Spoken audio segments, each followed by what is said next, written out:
আমাদের এবার সবার আগে রাজ্যের মন্ত্রীর বাড়ি যেতে হবে। কিন্তু সেই মন্ত্রীর বাড়ি কোন দিকে, কিভাবে যাব, তার কিছুই তো আমাদের জানা নেই ভোলা। সাধারণত সকল রাজ্যে রাজার বাড়ির দক্ষিণ দিকে হয় মন্ত্রীর নিবাস। ওই দেখ, দূরে দেখা যাচ্ছে রাজার বাড়ি। এবার আমাদের ওই বাড়ির দক্ষিণ দিক বরাবর এগিয়ে যেতে হবে, কিন্তু খুব সাবধানে।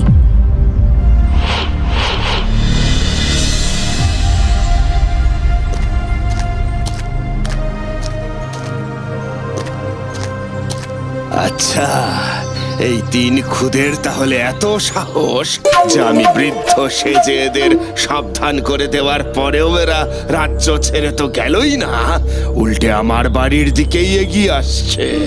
কিন্তু আমার বাড়িতে ওরা তো সজ্ঞানে আসতে পারবে না। তার আগেই যে আমি ওদের ঘুম পাড়িয়ে দেব।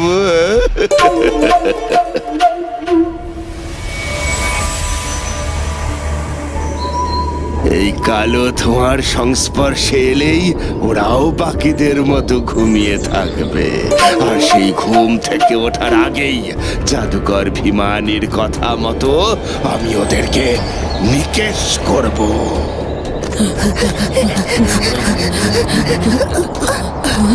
ওই দেখো ভোলা দাদা, কালো ধোঁয়া।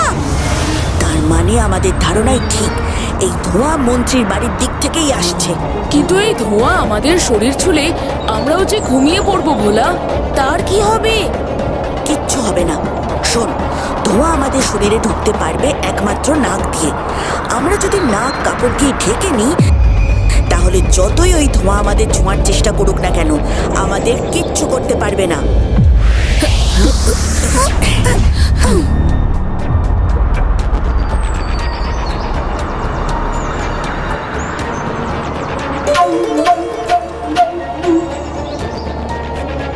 আচ্ছা, এদের বুদ্ধি আছে দেখছি, কিন্তু আমার সাথে বুদ্ধিতে তুমি পারবে না ভোলা।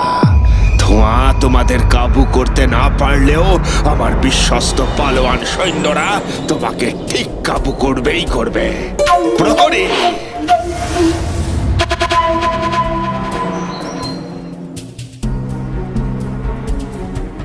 সত্যি ভোলা, তোর বুদ্ধির জবাব নেই। যে ধোঁয়াই গোটা নিদ্রানগরকে কাবু করে রেখেছে, তুই অনায়াসেই সেই ধোঁয়ার জাল কেটে বেরিয়ে এলি আমাদের নিয়ে। ধোঁয়ার জাল কাটলেও আমি যদি ভুল না করি, আমাদের বিপদ কিন্তু এখনো কাটেনি। মানে আবার আমাদের সামনে কোনো বিপদ আসবে বলছো? একদমই তাই। শুধু তাই না, আমার মন বলছে ওই কুচক্রী মন্ত্রী জেনে গেছে আমরা কারা এবং কেন এখানে এসেছি। সে কি? তুমি একথা কি করে বুঝলে ভোলা দাদা? খুব সহজ বকুল। দেখ, গ্রামের সবাই তো এখন ঘুমিয়েই আছে, তাদের জাগার সময় হয়নি। তাহলে ওই ধোঁয়া এখন আবার ছাড়া হলো কেন? কারণ ওই ধোঁয়া ছাড়া হয়েছিল আমাদের কাবু করতে। কিন্তু আমরা তো কাবু হইনি, তাহলে ভয় কিসের? ভয় ধোঁয়াকে নিয়ে নয় নন্দী, ভয় ওই মানুষটাকে নিয়ে যে আমাদের দেখে এই কালো ধোঁয়া ছেড়েছিল। সাবাস ভোলা, আগামীকাল সকাল 9:30টায় সান বাংলায়।